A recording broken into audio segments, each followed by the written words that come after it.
All right, y'all. Today we're joined by a man who helped shape one of the most successful groups in music history. He's an entertainment executive and the brand architect of Beyonce Solange, one of the most successful groups of all time, Destiny's Child. Y'all, please give it up and show your love for the one and only Mathew Knowles in the building. Go and shout out your chapter, big dog. Ain't a beta, man. Ain't a beta. UT Chattanooga. Come on, man. Y'all, a lot of people didn't know Mathew Knowles was the brother. Yeah, man. Hey, man, we happy to have you, man. Long time no see. I know, man. It's been a while. I want that sweater, dude. You got it. Man. You got it. I like it. And I just want to say thank you for being a mentor. And I remember at one point in my career, man, you personally took me, let me shadow you for one day. And I'm sitting up here watching you take and turn down offers for Beyonce. We went on the set where Beyonce was. She was filming on that sitcom that day and just hanging out with you all day, man. That was thank you for just taking me under your wing. You heard me challenge and make them give money up more. Damn then sure I did. said, hell no, we ain't doing that. Hey, Gary, he's sitting up there turning down $400,000 offers. He's like, nah. Yeah. I'm sitting up there, man, I started sweating. I said, damn. Look, that was a lie to you, Mr. Mathew. We need more coins, honey. No, we was like, we need a zero after Okay. Right, right. Yeah. Oh, man, I saw it all, man. Congratulations on having so much success over the years. And, when you look back at Destiny's Child, Solange, Beyonce, does it ever seem so surreal? Did you see all of this at the beginning? You have to believe. I knew they had the talent, but they had to learn along the way. It doesn't start the music industry. You don't just go from 1 to 100 overnight. Right. You make mistakes, you grow, make mistakes, you grow. But more than anything, I knew that they were passionate, and I knew they had the work ethics. So it was up to me to get the right songs, get the right team around them, because they had all that was needed to be successful at it. Wow. You know, Mr. Mathew, before I go with my question, I was it was something I was reading or watching recently. I didn't know you did so much. You know, somebody was trying to come at you as if you were just doing Destiny Child, but you've promoted and started and, created so many different groups. Yeah, a lot of people. I didn't know that. A lot of people don't know. You know, they see me as a parent manager. Yeah. They don't know I had Life Jennings I manage. Yes. Mario I manage. Nas I manage. And then on the record side, label side, Earth, Wind & Fire, Maurice's last record, Shaka Khan and the London Symphony, Kool and the Gang, Sunshine Anderson, De La Soul, all of that. And then I bought 5 management companies, urban managers. We had Kendu Isaac had Mary J. Blige before they, got married. Then I had some guys out on the West Coast that had Eve, and they also had over in Europe a girl group. We had Mary, one of those managers. D12 we had Nelly, which is why Dilemma came about. Right. Lady Gaga they had, which is why Telephone and Beyonce and Lady Gaga came about. People don't know. They don't know. Because I sure didn't know. When I saw I'm like, what? And then Sunshine Anderson was the person that came to mind. And I'm like, God, Mr. Mathew did a lot of people. Nobody ever said that. No, I know. That's why I kind of, at my older age, I get annoyed by that. Because it's his story rather than history. Right.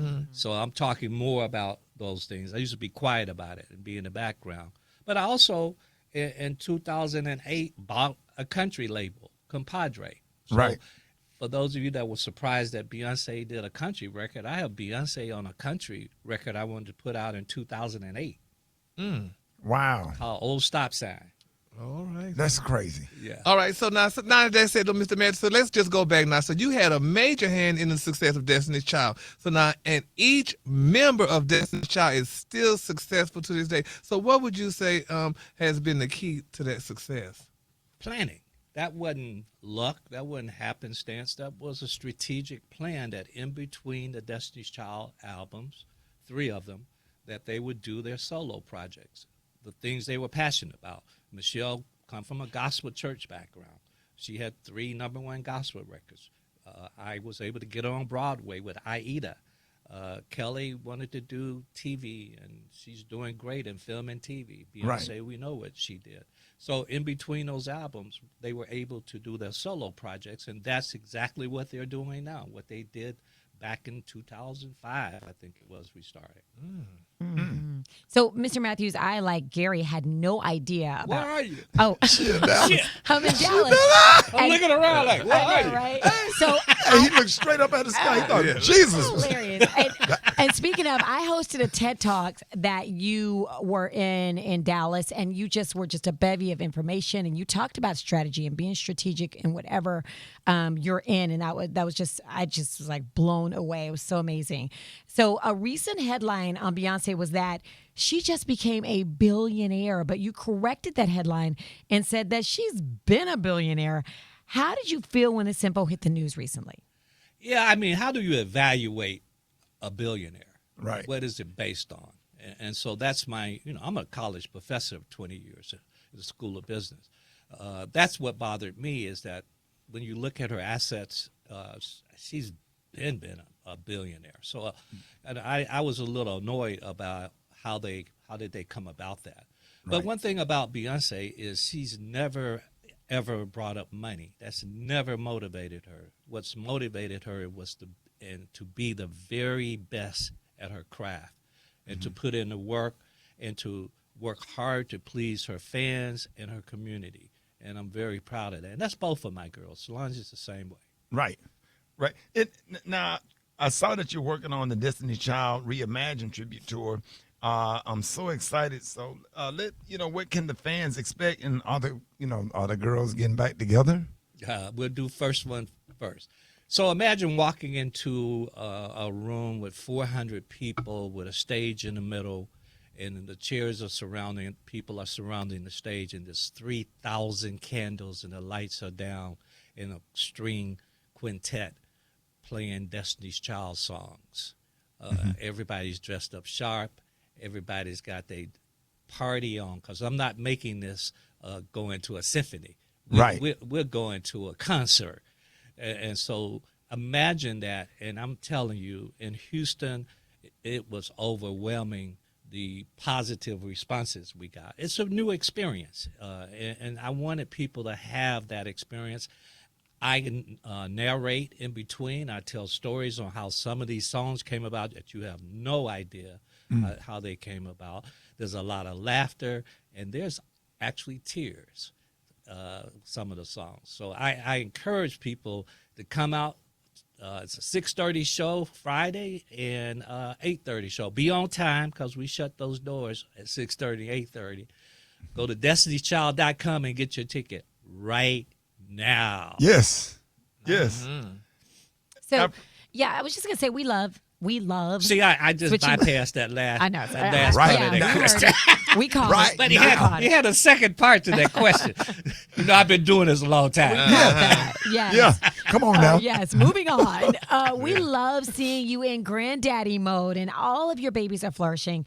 Do you see a second generation of entertainers in the future for your grandchildren? Because we have all loved watching Blue Ivy growing up on stage, and just she is amazing. What a little entertainer. Do you see a future for your grandkids in entertainment? Well, I talk about this, one of the things. Solange was 13 and was the lead dancer for Destiny's Child. I think people forget that. 13 lead dancer. So, yes, the answer to your question is yes. Jules, my oldest grandkid, he's 21 now. And in 2 years, he's gone from zero. Remember he was running around the office in Houston back in the day? Yeah, he's 21. And he's gone from zero to one of the top 10 male models in the world. Wow. He's killing it in the modeling world. And the twins, they're young. I'm not sure yet what direction they're going. But when you live in a household, it's kind of like athletes. If your mom and dad are athletes, you're probably going to be an athlete. Right. So I could see them in some way. I don't know what side of the microphone they be, but I could see them in the business. Wow. And so take me, because, we grandfathers, where is it just outside of the entertainment? Just what is a basic grandfather day like for you with the grandkids? It's according to how old they are. Right. Because if you like 6 and younger, like I don't know, I want you to communicate. Yeah. And back when you're young, it's just kind of hi, what's up, and Yeah. I just talked to Blue Ivy on her birthday, so we now have real conversations, Right. real discussions, and I'm excited about that. And it's more me finding out what she's passionate about, and I want to get to know her as a person, Right. and as a granddaughter. So it gets more serious as you get older. When you're young, for me, I play it's not the same kind of role. And all of my kids and grandkids, man, people ask me on interviews, hey, have you talked to him on the phone?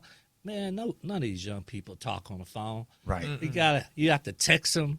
I Right. call Jules, and he won't get back with me, but I text him, he'll text me right back. Right. So we're in that text world. Yeah. Exactly. So, Mr. Mathew, so how do you separate being a father from being a manager? And I mean, do the two roles ever clash? Oh, they always clash. Today I'm still the manager for Destiny's Child, and people are like, what? Well, day to day, I still have to license songs into movies and work and do this tribute. Their album sales will go up as a result of this tribute that we're doing. Right. So in that regards, I'm still working. But back in the day when they were first starting out, it's real difficult to change hats, to be a dad and to also be a manager, because you have a fiduciary duty for fairness, and the group is number one. Right. It's tough to say it's not your daughter that's number one, it's the group that's number one. And that can be a difficult thing for any parent or anyone in the business. Right. So, what's your perspective on artist development in the music industry now? Social media has changed so much. What do you think is missing? I don't think artist development exists today. I sure don't. I think Brad and I, we talk about that all the time. Yeah. I don't think it exists today. I think young artists today are in the microwave. They're thinking microwave. This is going to happen instantly because social media gives a false narrative that you're a star, and you really aren't. Because if you do 1 million streams, well, to somebody outside of the industry, like, woo-wee, 1 million streams, that's $4,000. Oh, That's what 1 million streams do. But to outside people, that sounds like a big deal. Artist development is knowing how to perform on the stage also. That's where the money is made. And this young generations goes in the studio, and now they're using AI and all sorts of technology, but they can't perform on the stage. no. That's a real skill. And not taking nothing from you, Barry Gordy was artist development. Barry Gordy absolutely was artist Yes. development. And what's one of the biggest things in artist development that you would recommend to any artist that's coming out or trying to have a career in the music industry? You want me to give away my secret? No, not the secret. but give us one jewel or something that like when you see certain things. What annoy the hell out of you? I'll give you one jewel. The biggest thing that a new artist can do is go to Walmart or Target and buy a mirror, a stand-up mirror, and practice in front of it.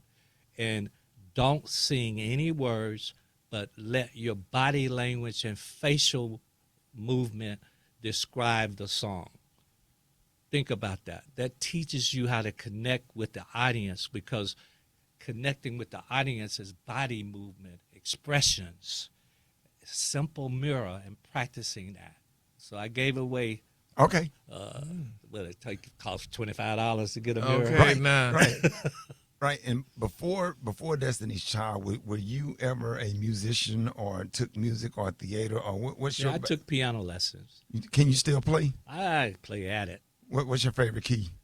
C minor. Me too. So we can't really play.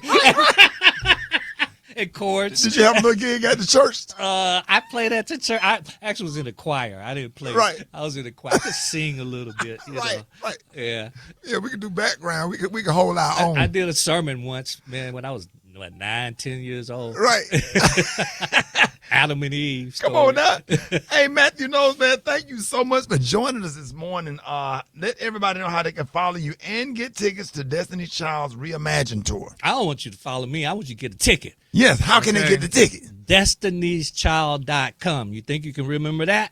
Real simple. Yeah. Destiny'sChild.com. I'm going to tell you what happened in Houston. We sold out 2 days before, and people got real upset. Probably have to go back. Please don't wait.